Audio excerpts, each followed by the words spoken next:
మీరు కొత్తగా boutique start చేయాలనుకుంటున్నారా? అయితే మీకోసమేనండి ఈ video. Hello everyone. Welcome to విహార ఫార్మ్స్. నా పేరు విద్య. ఏంటి విహార ఫార్మ్స్ అంటున్నా, బొటిక్ అంటున్నా అనుకుంటున్నారా? నాది ప్రొఫెషన్ కానీ, నా వర్క్ గానీ నేను చేసేది బొటిక్ రన్ చేస్తున్నానండి పాస్ట్ 5 ఇయర్స్ నుంచి.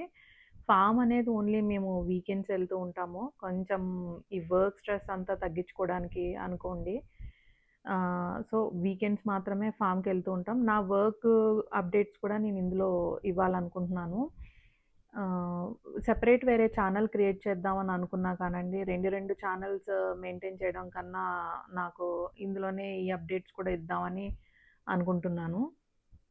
సో, మీరు కొత్తగా కనుక బొటిక్ స్టార్ట్ చేయాలనుకుంటే, మీకు ఫస్ట్ ఆఫ్ ఆల్ ఈ వర్క్ అనేది వచ్చా అనేది చూడండి. మీకు ఈ వర్క్ తెలిస్తే మాత్రమే స్టార్ట్ చేయండి. అంటే దీని గురించి అసలు ఏ ఐడియా లేకుండా బొటిక్ పెట్టగానే చాలా మనీ సంపాదించొచ్చు అని మాత్రం రావద్దు ఈ ప్రొఫెషన్‌లోకి. ఇదేమీ అంత ఈజీ కాదండి. అనుకున్నంత ఈజీ ఏం కాదు. దీని గురించి బాగా తెలిసుండాలి మీకు. కటింగ్ తెలిసుండాలి. ఎంతో కొంత అంటే మాస్టర్‌తో మీరు మొత్తం కంప్లీట్‌గా మీరు చేయనవసరం, చేసే పని ఏముండదు కానీ, బట్ మాస్టర్‌తో మనం చేయించుకోవాలనుకుంటే మనకి కొంచెం ఐడియా ఉండుండాలి. ఆయనతో ఏదైనా మిస్టేక్స్ వచ్చినా మాట్లాడగలిగేలాగా కొంచెం ఐడియా అయితే ఉండుండాలి. అండ్ బుకింగ్ చేసుకునేటప్పుడు మనమే చేసుకుంటాం కాబట్టి ఆ బట్టలు గానీ ఏమైనా వాటి గురించి క్లియర్‌గా మనకు తెలిసుంటేనే కస్టమర్‌కి మనము ఆ ఫ్యాబ్రిక్‌ని చూడగానే డిజైన్స్ చెప్పగలము. అది మాస్టర్ దగ్గరికి వెళ్ళాక వర్కౌట్ అవుతదా లేదా అనేది మనకు తెలియాలంటే డెఫినెట్‌గా ఈ వర్క్ అనేది కాస్తో కూస్తో తెలిసుంటేనే మీరు ఈ ఎంచుకోండి ఈ ప్రొఫెషన్‌ని. లేదు అంటే అసల బొటిక్ స్టార్ట్ చేద్దామనే థాటే తీసేసేయండి ఫస్ట్ మైండ్‌లోంచి. నెక్స్ట్ స్టిచ్చింగ్ కూడా తెలిసుండాలండి. కాస్తో కూస్తో తెలిసుండాలి. అంటే మీరు చెయ్యాలని కాదు ఏదైనా. బట్ ఈ స్టిచ్ ఇలా వేస్తే ఈ ఫినిషింగ్ వస్తది. ఇది ఇలా చేస్తే ఫినిషింగ్ బావుంటది అని కొంచెం అయినా మనకి ఆ నాలెడ్జ్ ఉండాలి. అండ్ ఇది కొంచెం ప్యాషన్ ఉంటే తప్ప ఇది చేయలేమండి. ఇది స్ట్రెస్ ఎక్కువుంటది దీనిలో.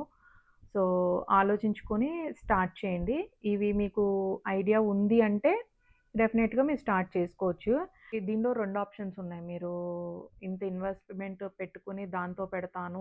ఇంత ఇన్వెస్ట్‌మెంట్ లైక్ ఎక్కువ అమౌంట్‌తోనే నేను పెట్టాలి అనుకుంటున్నాను అంటే షోరూమ్‌లా చేయాలి అనుకుంటే గనక కొంచెం మంచి కమర్షియల్ ప్లేస్‌లో తీసుకొని ఆల్రెడీ ముందే కొన్ని డిజైన్స్ అవి చేంజ్ చేసుకొని మీరు ఓపెన్ చేసేటప్పుడే కొన్ని డిజైన్స్ అది చేంజ్ చేసుకొని డిస్‌ప్లే చేసి ఓపెన్ చేస్తే బావుంటదండి. నెక్స్ట్ లేదు నేను చాలా మినిమల్ అమౌంట్‌తోనే నేను స్టార్ట్ జేయాలి అనుకుంటే గనక మీరు ఆహ్, ఓన్లీ మనకు గావాల్సిన మిషన్స్ ఇంకా whatever cutting table compulsory, iron boxes ఇట్లా కొన్ని మెటీరియల్ అయితే అవసరం పడతదండి. అవి కంపల్సరీ కావాల్సిన నీడ్స్ మాత్రమే ఖర్చు పెట్టి కూడా స్టార్ట్ చేయొచ్చు. నెక్స్ట్ అండి ఏం అంటే ఎక్కువ రెంటల్ ఉన్న వి తీసుకోకండి షాప్సు. నా సజెషన్ అయితే. ఎందుకంటే బొటీక్ అనగానే మనం ఏసే బిల్లులు జూసి కస్టమర్స్ అనుకుంటారు వీళ్ళు చాలా కోట్లు, కోట్లు సంపాదించేస్తున్నారని. అలాంటి అంతంత మార్జిన్స్ అయితే ఏముండవు. చాలా మినిమల్ మార్జిన్స్ ఉంటాయి. సో, మీరది మైండ్‌లో పెట్టుకొని మనము రెంటల్ అనేది తక్కువున్నదే చూజ్ జేసుకోండి. కమర్షియల్ ఏరియాని, మంచి ఏరియాని చూసుకోవాలి. హ్మ్. చూసుకొని కొంచెం మీరైతే ఏదైనా గానీ ఎప్పుడైనా ఎక్స్‌పెండిచర్ తగ్గించుకోండి. దీనిలో అయితే ఎక్స్‌పెండిచర్ తగ్గించుకునేటట్టు ప్లాన్ చేసుకోండి. నేను నా బొటిక్ అయితే ఫస్ట్ నేను ఇంట్లో స్టార్ట్ చేశానండి.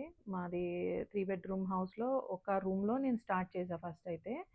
స్టార్ట్ చేసి అసల చూద్దాం ఒక మిషను, కావాల్సిన కటింగ్ టేబులు, ఒక ఐరన్ బాక్సు, ఇంక చిన్న చిన్న మెటీరియల్స్ ఏవైతే కావాలో చాలా మినిమల్ అమౌంట్‌తో స్టార్ట్ చేశాను నేను. అంటే రన్ నేను పెడతానని అన్నా కానీ మా హస్బెండ్ అసలు నువ్వు చాలామంది పెడుతున్నారు. ఎక్కడ చూసినా షాపులు టక్‌మని పెడుతున్నారు. వెంటనే తీసేస్తున్నారు చాలామంది. సో, ఆ రకంగా అయితే కుదరదు. నువ్వు ఫస్ట్ ఏదున్నా ఇంట్లో పెట్టు. నువ్వు రన్ చేయగలిగితే చూద్దాము అని అన్నారు మా హస్బెండ్. అలా ఫస్ట్ 1 మంత్ డిస్‌ప్లే ఐటెమ్స్ ఇవన్నీ చేసుకొని, ఓన్లీ ఫ్యామిలీ మెంబర్స్ వరకు మనం కొన్ని ఆర్డర్స్ తీసుకొని చేయటం. ఇలాంటివన్నీ చేశానండి. తర్వాత నుంచి కమ్యూనిటీలో వర్క్ స్టార్ట్ అయింది. సో, కమ్యూనిటీలో అన్ని ఫ్లాట్స్‌కి మనం పాంప్లెట్స్ పంచటం వల్ల, లేపోతే మౌత్ పబ్లిసిటీ బాగా నాకైతే మౌత్ పబ్లిసిటీ బాగా అయింది. అది కూడా గేటెడ్ కమ్యూనిటీ కాబట్టి ఈజీగా అయిందని నాకు అనిపిస్తా ఉంటది. సో, మౌత్ పబ్లిసిటీ అయ్యింది. ఫిట్టింగ్స్ బావుంటున్నాయని కానీ, అంటే ఎప్పుడైనా ఏది స్టార్ట్ చేసినా పాజిటివ్, నెగెటివ్ 2 ఉంటాయి. బట్ మాక్సిమం కస్టమర్ సాటిస్ఫై అయ్యేలా అయితే మనం ట్రై చేయాలి. అది కొన్ని కొన్ని మన చేతుల్లో ఉండవు. ఎంత ట్రై చేసినా ఒక్కోసారి ఎటో ఎక్కడో మాస్టర్ చేసే పని వల్ల ఎక్కడో చోట ఆహ్, కస్టమర్ అనేది సాటిస్ఫై అవ్వరు. ఆ మిస్టేక్స్ మనం కరెక్ట్ చేసే రకంగా కూడా ఉండవు. బాగా వర్క్ పికప్ అయింది. సెకండ్ మిషన్ తీసుకోవడం జరిగిందండి. 6, 7 మంత్స్‌లో సెకండ్ మిషన్ తీసుకున్నాము. ఆ సెకండ్ మిషన్ కూడా ఫుల్ వర్క్ ఉండేది. ఆ సెకండ్ మిషన్ కూడా సరిపోన పరిస్థితి వచ్చాక నేను ఇంట్లోంచి బయటకు మూవ్ చేశానండి. షాప్ తీసుకొని బయటకు మూవ్ చేశాను. సో, ఇది షాప్ అంటే నేను కమర్షియల్‌గా అయితే చేయనండి. నాకంతా రిఫరెన్స్ త్రూ కస్టమర్సే వీళ్ళే ఉంటారు. ఆహ్, సో, కమర్షియల్‌గా అంటే నేను మార్నింగ్ 11కి ఓపెన్ చేసిన దగ్గర నుంచి నైట్ 9:30, 10 వరకు కూడా అక్కడే షాప్‌లో కూర్చొనుండాలి.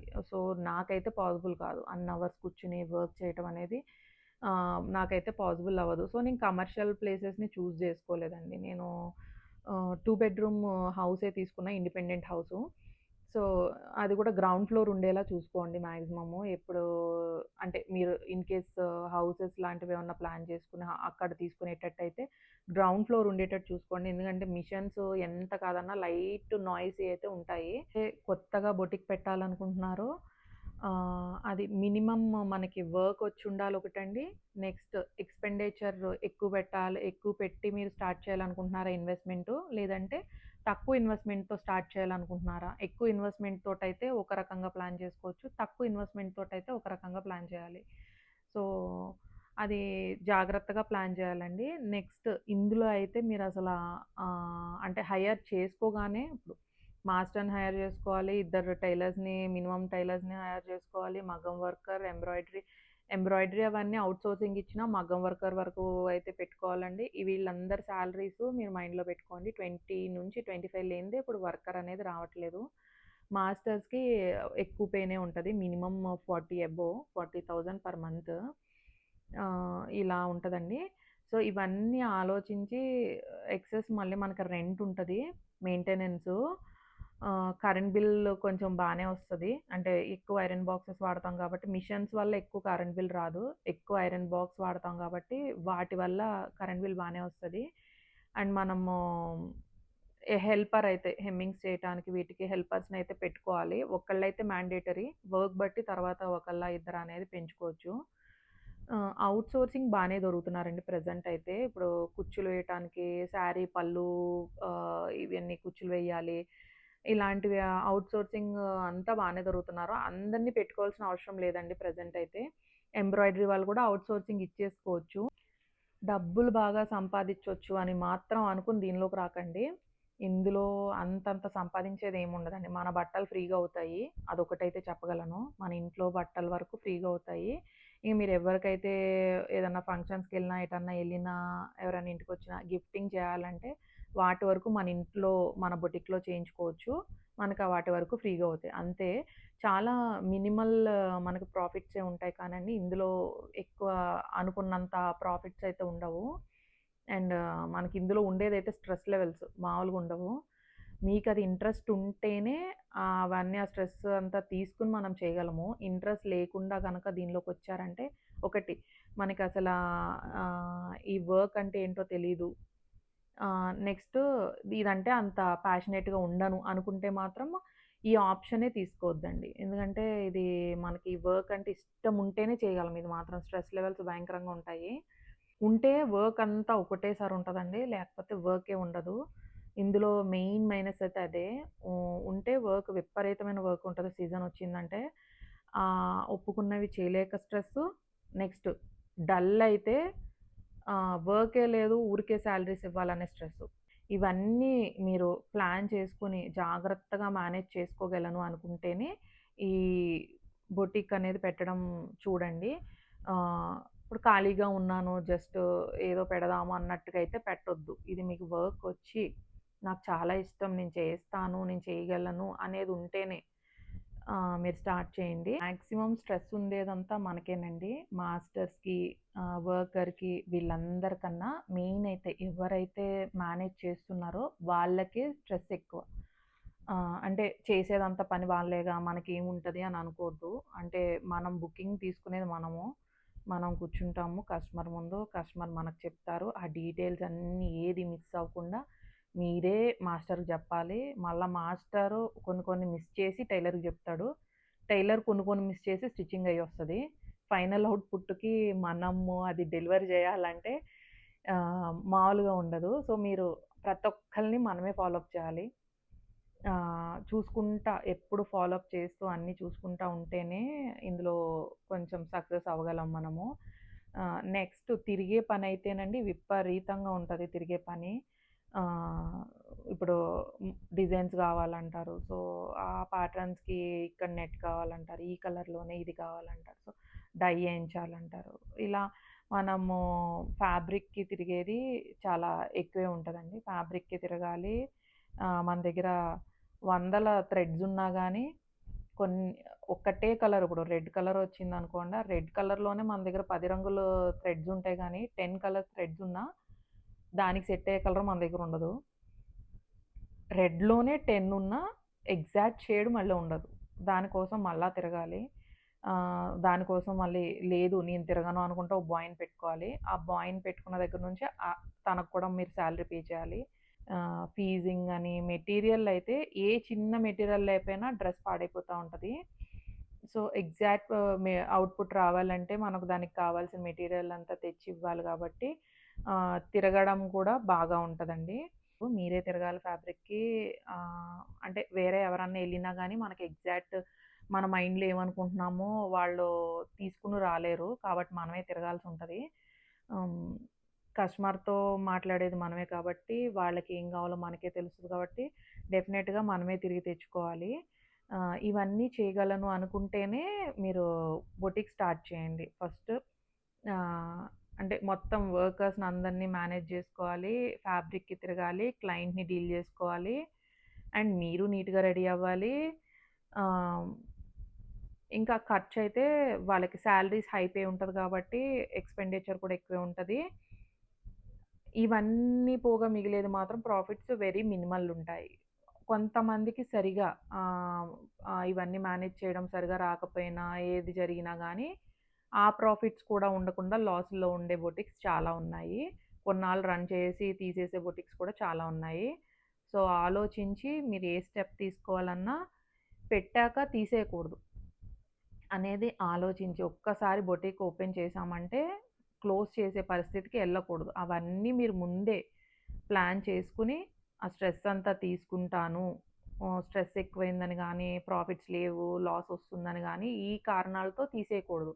ఫస్టే ఆలోచించుకొని పెట్టుకోండి. మీరు ఎవరైనా ప్లాన్ చేసుకునేదుంటే జాగ్రత్తగా ఫస్ట్ అన్నీ మీరు కూర్చొని రాసుకోండి. దీనికింతయితది, దీనికింతయితది, ఇది ఇంతవుతది. సాలరీస్ నేను ఆల్రెడీ అందాజాగా చెప్పా మీకు సాలరీస్ ఎలా ఉంటాయనేది. హ్మ్. రెంటల్ మీరు అన్నీ మీ ఏరియాలో ఒక ప్లేస్ చూసుకొనొస్తే గనక దాని రెంటల్ ఎంతుంటుంది? ఎక్స్‌పెండిచర్ ఎలా ఉంటది? అండ్ పీస్ మీద మనకు మిగిలే మార్జిన్ ఏంటి? మనకెంత వర్కొస్తే మనం అంత రెంట్ పే చేయగలము? అసలు బయట మార్కెట్‌లో అంత వర్క్ ఉందా ఫస్ట్ థింగ్. ఇంత తక్కువలో పీసే వచ్చేస్తుంది. మీకింత పే చేసి మేము కుట్టించుకోవాలా అనే మైండ్ సెట్స్ కూడా ఉంటాయి కస్టమర్స్‌లో. సో, మన బొటిక్ ఓపెన్ చేయాలనుకుంటే ప్రాపర్‌గా దాన్ని మీరు ఫర్మ్ రిజిస్ట్రేషన్ అది చేయించుకోవాలి. దానికొక అకౌంట్ మెయింటైన్ చేయాలి. ఆహ్, చార్టర్డ్ అకౌంట్ ఉండాలి మీకు. అకౌంట్స్ అన్నీ కరెక్ట్‌గా చూసుకోవాలి. ఇవన్నీ కూడా ఉంటాయండి. ఆన్‌లైన్, ఆఫ్‌లైన్ మనకి 2 ఆప్షన్స్ ఉంటాయండి. ఆఫ్‌లైన్ డైరెక్ట్‌గా వాకిన్స్ ఉంటాయి కస్టమర్స్. కొన్ని ఆన్‌లైన్‌లో బుకింగ్స్ ఉంటాయి.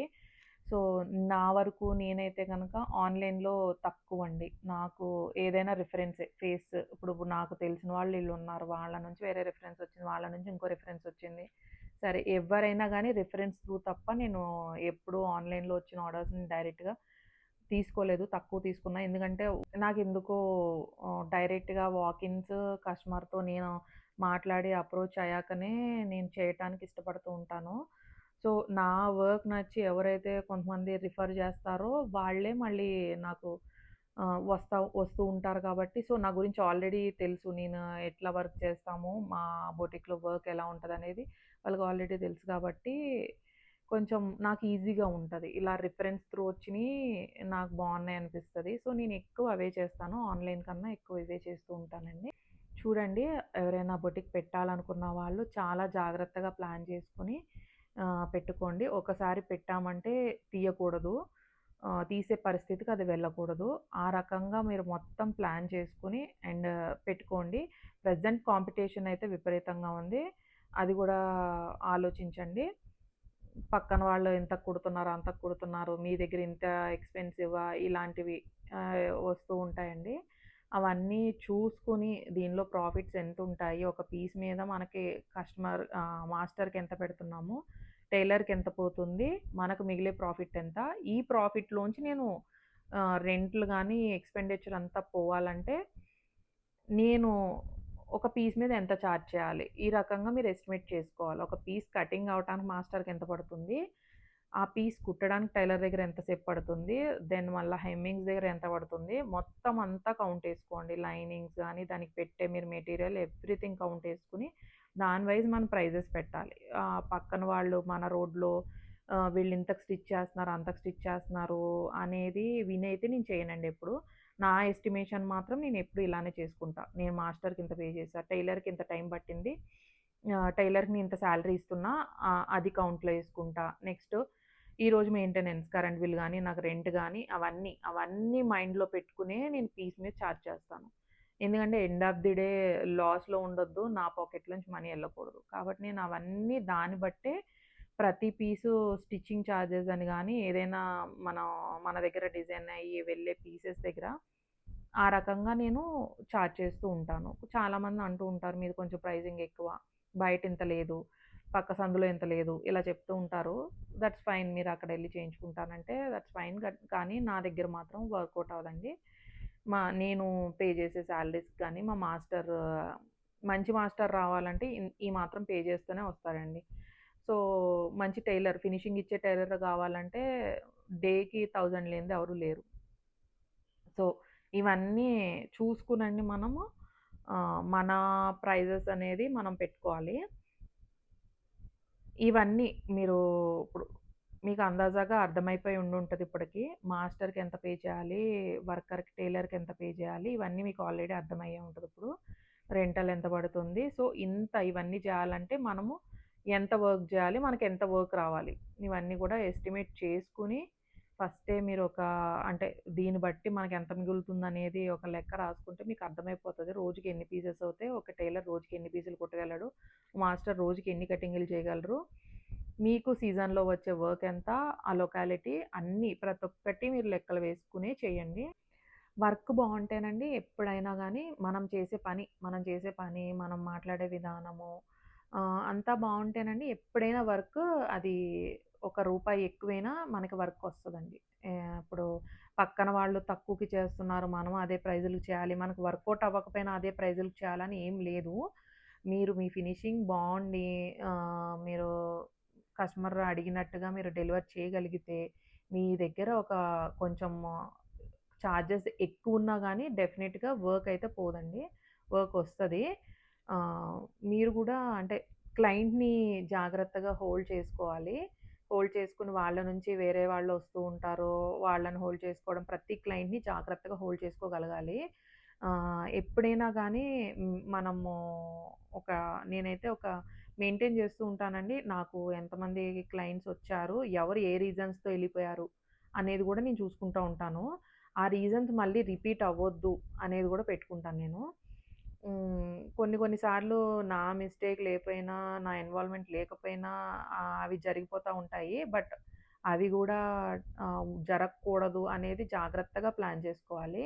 స్టార్ట్ చేయగానే వర్క్ లేకపోతే గనక, ఉన్నా లేకపోయినా మనమైతే వర్కర్స్‌కి పే చేయాలండి. రెంట్స్ పే చేయాలి. సో, ఎన్ని మంత్స్‌లో మనము అది పికప్ అయితది అనేది చూసుకోండి. మనకు మంచి సర్కిల్ ఉంది. ఆ సర్కిల్‌లో వర్క్ ఎంతో కొంత వస్తది. సో, దాని నుంచి మనకి హాఫ్ అడ్జస్ట్ అవుతది అనుకుంటే మాత్రం డౌట్ లేకుండా స్టార్ట్ చేసుకోండి. ఆహ్, ఇంకా వర్క్ అది చాలా జాగ్రత్తగా చేసుకుంటూ వెళ్తూ ఉంటే మౌత్ పబ్లిసిటీ వల్లే మనకి బానే వస్తాయండి. ఎవరైతే చాలా ఇష్టంగా స్టార్ట్ చేయాలనుకుంటున్నారో, నాకు ఈ వర్క్ ఇష్టము, నేను చేయగలను, నాకు ఇందులో ఏ ప్రాబ్లమ్స్ వచ్చినా నేను చేయగలను అనుకునే విల్ పవర్ ఉంటే గనక డెఫినిట్‌గా స్టార్ట్ చేసుకోవచ్చండి. హ్మ్.